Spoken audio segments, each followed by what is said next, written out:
Good afternoon guys, welcome back to the channel. We're back out on the course today. Hello! We've replaced mid-handicap Dave with mid-handicap James. I'll get in there before you do. That's exactly where you were going. He's here all week. Right, so what we're doing today, if you've come over from James's channel, welcome on over, and we're going to be doing some course management. So one of the biggest things when I see people having lessons, they're so focused on technique, but we can always save some shots out on the golf course just through potential routines, how we structure your way around the golf course. And James, as we know, he's not a mid-handicapper, he is a professional, and although he loses every week, and I just wanted to give the fans, you know, a bit of hope. Definitely won last video. I can't remember that, but I want to give the fans a little bit of hope that one day James might beat me convincingly. Highly unlikely. So we're here today on the 5th here at Waterfront, and par 5, as you'll know from if you've watched the course management videos. We're going to start with James's routine to start with. So if you saw James's video, you'll see I mentioned at the end that he wasn't consistent with his routine, didn't always play to his favoured shot shape, which is slightly right to left. So we're going to do that now, so let's get into it.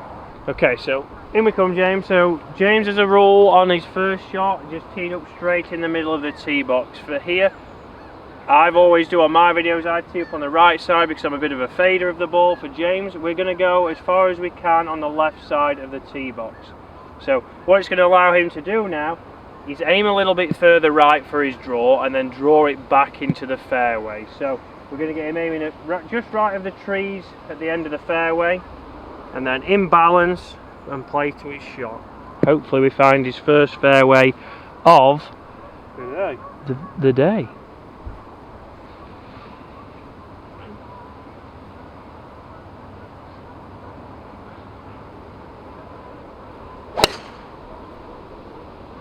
So a great drive there, drawing back off the right, and that should be middle stripe. That's perfect, isn't it? Even the rabbit, the hair is on the move. Right, Chris. So am I doing this as well? So yep. Cameraman is back. Everybody is here. Wonderful. He's had a bit of a week off, relaxing, taking it all in, but now he's back. So first of all, there straight away for James, he's aimed down the right. He's used the tee box. He's been able to be a little bit more positive, swung in balance, and as we get down there, hopefully now I've said all this, he's in the middle of the fairway. I think it should be. But one of the big things for James, which we're going to do on this next shot, is getting him a routine so he can guarantee he's aiming correctly to start with. On his video, sometimes his aim wasn't necessarily where we wanted it to be. As a result, his shots then, they weren't wayward as in loss, but they left him in positions that didn't give him any birdie chances. Wayward enough to hinder the score, I think. And really for me, like, this is something which it's not new to me. Obviously I'm a golf coach by trade. I teach people most weeks, and having a routine is something which, when I used to play a lot competitively, we never really played competitively, have we? But I did pride myself on my routine a bit, and it's just, I think, probably disappeared in bad habits. Yeah, so when you're out here filming, I think a lot of times we rush around, but it's just showing here, even for your average golfer who probably also rushes around because they've got to get home. Get to the bar. Oh yeah, gets to the bar that's still open in the north in our area. Just about. They're trying to rush, they don't take the time, you know, just that one lack of concentration could cost them a double or a triple. That's a round killer, especially if it's at the start of the game. Fans are out. Right, Chris, that's one of the best drives I've hit in a long time.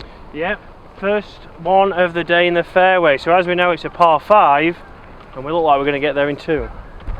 Well, boys are here again. Just quick fly over, get you fired up. Now I've set the camera up for you. And would you say, obviously we spoke about how my shot is a draw. Yep. Is that something you might look to change to a bit of a fade? Is that a safer shot to have? So potentially you could go to a fade, but I don't mind. If you know what shape you're playing, I say sometimes you can stick with it. What I see a lot of people is try and change the shape because they don't like the shape, and then it takes them 6 months, a year of bad golf. Which, yes, it's a process if you want to do it, by all means, but just trying to perfect, or perfect is a dubious word, but just try and improve your routines and your setup and play for your shape. You'll be a lot more consistent than trying to fight against it. So here, how far do we have? We've got 209. 209. Little bit downwind. Down breeze. We're going to hit a 4 iron. Feel like it should. It has to carry all the way there because it's wet, I'm aware of that. Correct. But 2 iron for me, the flag's at the front. So really I don't want to go too far long because it's a horrible, treacherous downhill shot. That's it, yeah. So again, this one should be in balance. So for James, even if he doesn't quite get it, it's in balance and it should be front edge roughly. And I'm going to play just for a little draw because the wind's right to left a bit as well. So just right, in balance.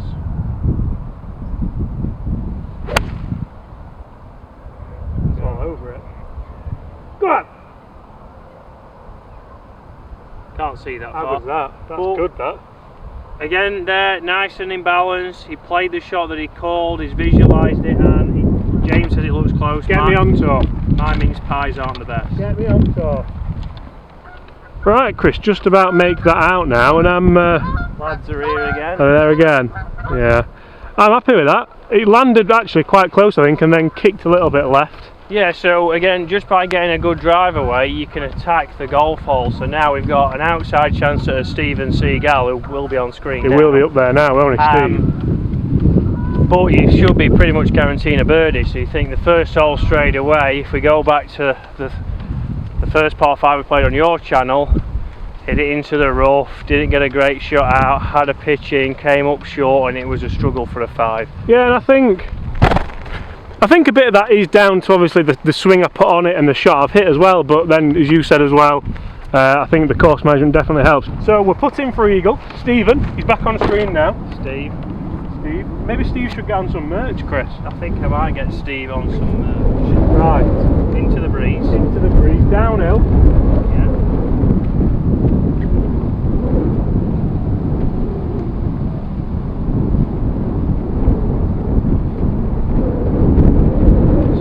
James going through his full routine here again now. So what have you got? I've got it as a 3. 3. Okay. So quite outside. Yeah. So line it to his point next to the hole. And then it's all about pace. Really all I'm thinking here is making birdie. Yeah.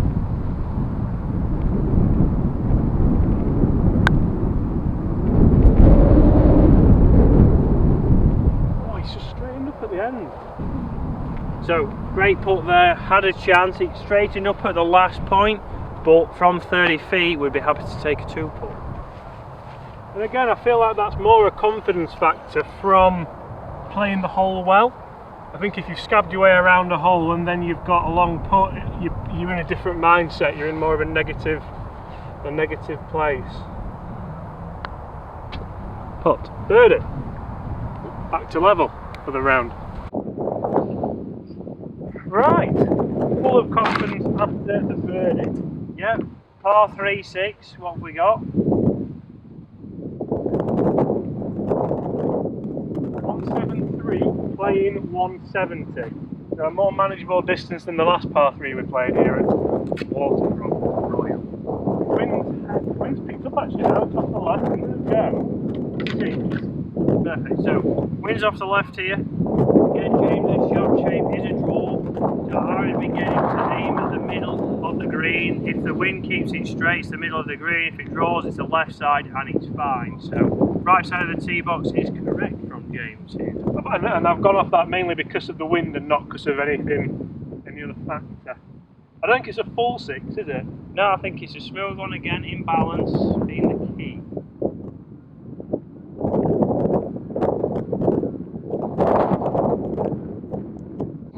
Bad bounce, didn't it? Yeah, a little bit, stayed a little bit right, so it started right, didn't come back, so it's just off the side of the green, but we should have a relatively straightforward shot. So Just again, a bad swing. Yeah, that's one of James's again. When we've seen that James has hit knockdown shots, he's lost them a little bit. Well, he's missed that one to the right. I've always missed it with the wind, if you've noticed. Correct, so he's rode the wind and he's not been able to trust it. And that's what I see from a lot of amateurs when they start to play knockdown shots. The ball position moves, they start to panic with the wind. So it's something that you might want to Would you have practice. maybe just hit a full 7 there? Yeah, could have gone full 7 because it is downwind. Yeah, let's hit a full 7. Because I stood over it thinking, I'm not sure, and then... So it's one of those things to practice on the driving range, so playing those knockdown shots, picking your targets. If it's a 150, whatever you hit 150, maybe go a club up and try and hit something the same distance. So 7 iron now, same principle.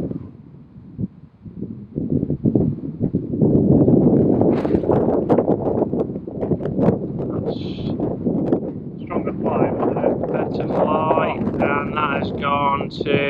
Go on.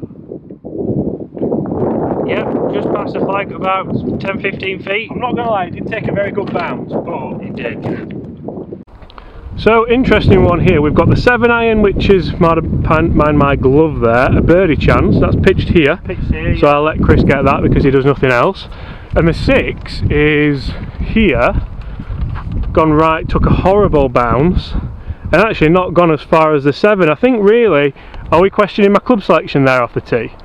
Overcomplicating it? Yeah, a little bit overcomplicated. It's one of those, you try to play a knockdown, which probably is the shot, but if you're not comfortable and it's not something you play all the time, go with the trusty full shot. Yeah. You know, there's a time and a place for a knockdown, but it's something that you have to practice. In a crosswind off a par 3 is probably not quite the best. So we're into the wind now though, so we've got a good chance at a chip, so let's have a look at the lie.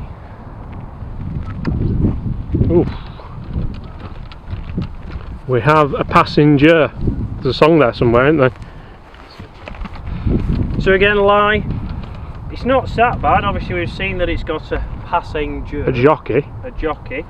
So going up to the green, it's sat okay. And we've got quite a little bit of green to work with. There's a worm cast behind it. There's a worm cast Is that behind gonna... it. That's going to have some kind Can't of... move that, can I either? Can't move that. So we've got to think now what we want to do. So here, if it's got a worm cast, I'd be thinking I want to be a little bit shallower, not going down into that to have interference. So a taller shaft, and he's going to go with a wider arc. So we're not going to have much wrist hinge. 56? 56 I've got, yeah. Perfect. So Land that's it just on, let it run. Exactly. So that's going to give us enough loft to get it up into the air, and then without the wrist hinge, it's going to get it going forwards. That hit me in the face then, that worm cast. The worm cast hit him in the face. The worm cast is on the face. But that's gone to 3 feet, so that's a good chip from here. Retired. Yeah, I'll get the camera. So it needs to clear the passengers off the ball. Yeah. Get all the imperfections off it. Not a lot, is there?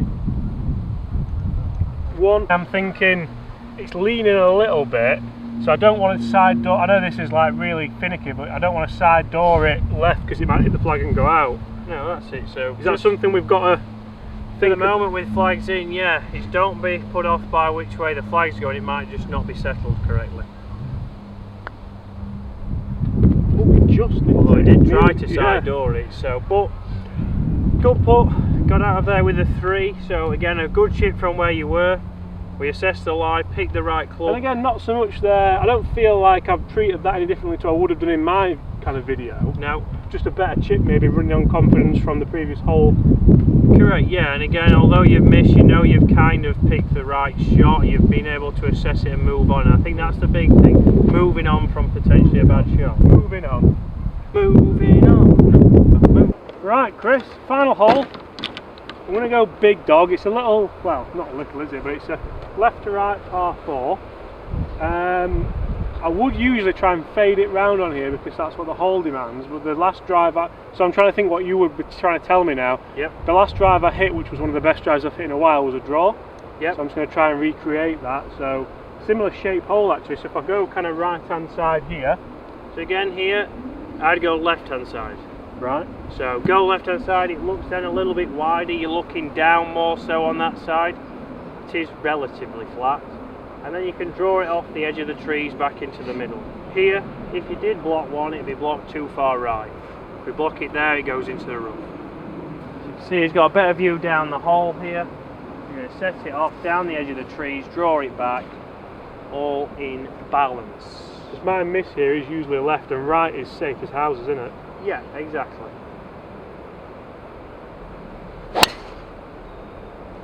ball is. I actually pulled it, but it's just not moved, has it? So again, because of where we've teed up on the tee box there, James said he pulled that one, and it's pulled to the left-hand side of the fairway. So that is absolutely fine. Not ideal of what he wanted, but we've still not got in any trouble. We've got a shot into the green, and the dream is very much alive. One of those in match. So I don't really want to give Chris too much credit for that, because it was a great golf swing, obviously, if you can see that there. But it probably wasn't all you. I almost feel like I've got more confidence because you're reassuring me of the shot kind of thing. Is that what you did a lot on tour? Like, this is a shot, go and hit it. And even if it's probably not the right shot, it's the right shot for that time and the right shot for... Yeah, and that's it. You got to talk the player or the person, anyone, into the shot so they commit to the shot. Because how many times, I mean, comment below, you get over a shot, you already don't fancy it. You're standing there on it's a dog leg to the left, you've got a slice, and you think, oh, all this is doing is going into the trees. You've talked yourself out of it. So it's using the teacher advantage and then picturing the shot you want to play. And if you know that's the right shot and the percentage shot, there's a lot more chance you're going to commit. Is that a centre stripe as well? I think that is the centre stripe there, yeah. Not bad for a pull. So again, one thing we haven't talked about so far on here, I believe, is its placing at the moment. So one of the biggest things you can do to help you get more consistency through your winter golf is to dry and clean the ball.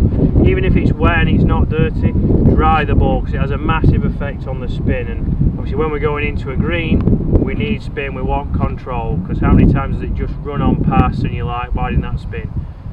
Because it's wet. So what have we got?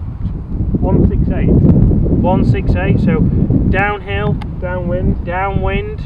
I'm going to go down, I'm going to hit 8 iron. Perfect, so 8 iron. Here, the pin's right in the middle of the green, so the miss here, if anything, would be slightly left. So I'm going to get James to start this straight at the flag. If it moves off, it's going to move to the left and it should be fine. If it stays straight, he might make another birdie.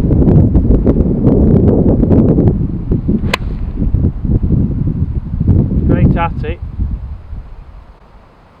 Go on. So great shot. Tiny bit short, a little bit heavy, I think. He thinks it's Tiger Woods now. So that's gone to a roundabout from here. And again, mince pies aren't the best, but I think it's gone to a roundabout 5 or 6 feet. Underneath. Like 10 or 12. Alright, 10 or 12, James says his eyes are better than mine. So, but the good thing, it's under the hole. So the club selection there, if anything, was going to leave James short, because long, it's dead. It's near the ridge, it would have gone over into the rough. So we're under the hole, uphill putt. Right, well, quite happy with that, Chris. It's run on a little bit, which I expected it to do with it being downwind. And like I said, probably more like 15 feet actually, looking at that. Yeah, it is tricky pin today over the ridge. Keith must have been out this morning. Could well be the worst flag fishing I've ever seen in my life. It is on a big slope. I think the early mornings, it must have still been dark when Keith did this. To be fair, it probably was light as day and he still put it there. But it's sloping away here, so this one for James, although we obviously hope for a birdie, this is one, again just outside 15 feet. We know tour average is 1 in 4 from here, so the likelihood of him holding it is not great, and we'd just be happy to get out with a par. But you see, so far we've had an eagle chance, we've got an easy birdie, we've had another birdie chance here, and then I hate the correlation of how the videos have differed. Yeah, you see we've hit fairways, we've hit greens. We missed one green on the par 3, but we did on the first one. And you see the scoring is 2 shots better at the moment. Downwind, downhill. Just get it going. Some good pace pull. Good. Not really one you can go at, is it? No, it's not one you want to go at. It's a routine 4. Right, better, yeah. So what we're saying is I really need a caddy. Pretty much. Anyone want to sign up to be the cameraman's caddy? 10% of nothing's nothing. 10% of nothing. He might get you a good brew. You do like a good brew, like a good brew, yeah. But guys, you can see there, obviously we do this with mid-handicap Dave. We've seen how he's improved, but you can show that at all levels we've not changed any technique. I know with Dave at the moment we are changing some technique, with James, obviously he's a good player on occasion. I'll leave it there, I think. I know. I'll see you in a bit. And all we can do there is make sure he's using a tee and being a little bit smarter off there, so we can see how for a mid-handicapper can make a massive effect. So take your time when you're out there, think about what shots you want to play, and again, don't fight your natural shot. If you've got a fade or a slice, if you want to call it that, potentially play to that, but just use the tee and pick the right spots to help you improve. Guys, thanks for watching. I'll see you again later on in the week where we will be back with Mid Handicap Dave.